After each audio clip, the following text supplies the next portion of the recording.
দিন অহা নাছিলে 4 তাৰিখৰ দিনা সন্ধ্যা এখন কাগজ পাইছোঁ মই চিঠি এখন পাইছোঁ এজন RTI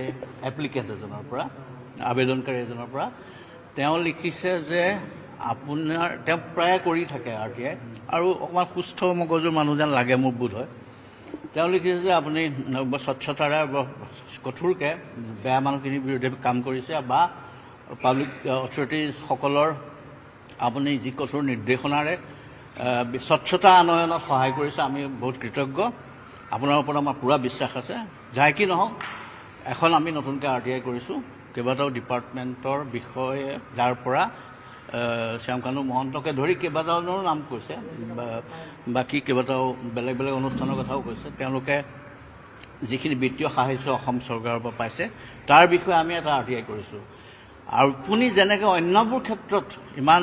নিৰপেক্ষভাৱে কাম কৰি আছে এই ক্ষেত্ৰতো আপুনি তেনেধৰণেই কাম কৰিব বুলি আমি আশা কৰিছোঁ আৰু ইত্যাদি তেনেকৈ লিখিছে তেতিয়া সেইটো 4 তাৰিখে সন্ধ্যা পাইছোঁ সেইখন চিঠি লগে লগে 5 তাৰিখে মই মাননীয় মহামহিম ৰাজ্যপাল কাৰণ মই ৰাজ্যপালৰ অধীনত কাম কৰোঁ এই তথ্য আয়ুক্তই মহামহিম ৰাজ্যপালৰ অধীনত কাম কৰে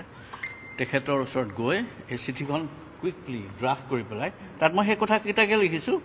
যে এখন চিঠি পাইছোঁ দ্য লেটাৰ ছাজেষ্ট ডেট এপ্লিকেণ্টে এখন RTI চিফ ছেক্ৰেটাৰীলৈ লিখিছে about the financial assistance accorded by various departments of the government of Assam to various individuals, organizations, including Sri Shyamkanu Mohanto. He চিঠিখনত তেওঁ উল্লেখ কৰিছে while appreciating my integrity, মোৰ কথা তেওঁ লিখিছে and impartiality as the SCIC, the letter has appealed to me to maintain such professionalism while dealing with the RTI application pertaining to Shyamkanu Mohanto. তেওঁ ক্ষেত্ৰতো যাতে এনেধৰণে আপুনি কৰে It is also a fact that Shyamkanu Mohanto is currently in judicial custody. মই সেইটো কথা mention কৰিছোঁ লাষ্টত কৈছোঁ in order to uphold the highest tradition of impartiality, transparency and good governance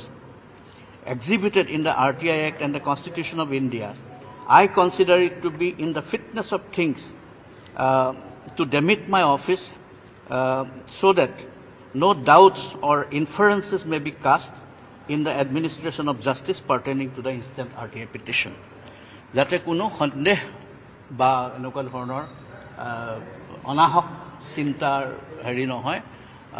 গতিকে তাৰ কাৰণে মই মোৰ অফিচটো ডেমিট কৰিবলৈ বিচাৰিছোঁ আৰু একৰ্ডিংলি মই ৰেজিগনেশ্যন দিছোঁ মই ইস্তফা দিছোঁ এই কথাষাৰ ৰাতি মই মাননীয় মুখ্যমন্ত্ৰী ডাঙৰীয়াৰ হেৰিয়ক জনাইছোঁ ইয়াৰ আগতেও যেতিয়া মই মোৰ অফিচৰ মানুহখিনিক কৈছিলোঁ তেতিয়া মই মাননীয় মুখ্যমন্ত্ৰী ডাঙৰীয়াৰ প্ৰিন্সিপাল ছেক্ৰেটাৰীকো কৈছিলোঁ যে এনেকুৱা ধৰণৰ RTI আহিলে মই কিন্তু এটা সিদ্ধান্ত ল'ম চাকৰি কৰা নকৰাৰ বিষয়ে সেইবুলি আগতেও মই তেখেতলোকক কৈছোঁ তেখেতলোকে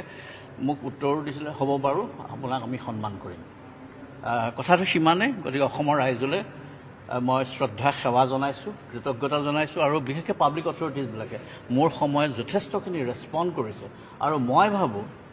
এতিয়া মোৰ দিনতে CIC কনফাৰেন্স পাতিলোঁ অনলাইনে RTI ব্যৱস্থা কৰিলোঁ ঘৰত বহি পেলাই এতিয়া RTI কৰিব পাৰে আৰু লগতে যিখিনি RTI নামত দুৰ্নীতি কৰিছে এক্সটৰ্শ্যন কৰিছে পাব্লিক অথৰিটি হাৰাছমেণ্ট কৰে তেওঁলোকৰ বিৰুদ্ধেও আমি যথেষ্ট ব্যৱস্থা লৈছোঁ FIR কৰাকে ধৰি পেলাই বহুত কেইজনক বাৰণ কৰাকে ধৰি পেলাই আমি কিছুমান কাম কৰিছোঁ এনেকুৱা এটা পৰিৱেশ গঠনৰ কাৰণে চেষ্টা কৰিছোঁ যাতে অফিচবোৰত গৈ আন্দোলন কৰিবলগীয়া নহয় ঘেৰাও চেৰাও কৰিবলগীয়া নহয় RTI এটা বৰ পটেণ্ট ৱেপন এটা বৰ ডাঙৰ অস্ত্ৰ সেই পাত বিশেষকৈ গণতন্ত্ৰৰ প্ৰকৃত ৰূপায়ণৰ কাৰণে গণতান্ত্ৰিক অধিকাৰখিনি চিটিজেন্সৰ কাৰণে এইটো এটা বৰ বাহুপাত এটা অস্ত্ৰ আৰু মই মন কৰিছোঁ অসম চৰকাৰে বৰ্তমান অসম চৰকাৰে এই ক্ষেত্ৰত প্ৰকৃতাৰ্থত যথেষ্ট ভাল ব্যৱস্থা লৈছে আৰু আমাক কেতিয়াও আহুকাল দিয়া নাই আমাক বৰঞ্চ উৎসাহ জনাইছে এতিয়া বহুতে আমালৈ চিঠি লিখি থেংক ইউ জনাইছে বহুত ক্ষেত্ৰত দুৰ্নীতি কমিছে বা স্বচ্ছতাৰ আনয়নৰ ক্ষেত্ৰত আমাৰ অৰ্ডাৰৰ কাৰণে বহুতো উপকৃত হৈছে গতিকে মই সকলোলৈকে ধন্যবাদ জনাইছোঁ আৰু কেতিয়াবা কঠোৰ হৈছোঁ কেতিয়াবা খং কৰিবলগীয়া হয় গতিকে বহুতে বেয়াও পাব পাৰে তেখেতলোককো কৈছোঁ যাতে বেয়া চেয়া পাই নাথাকিব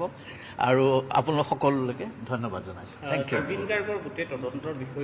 মই একো নকওঁ কাৰণ তদন্তটো ছাবজুডিচ বস্তু সেই বিষয়ে মই একো নকওঁ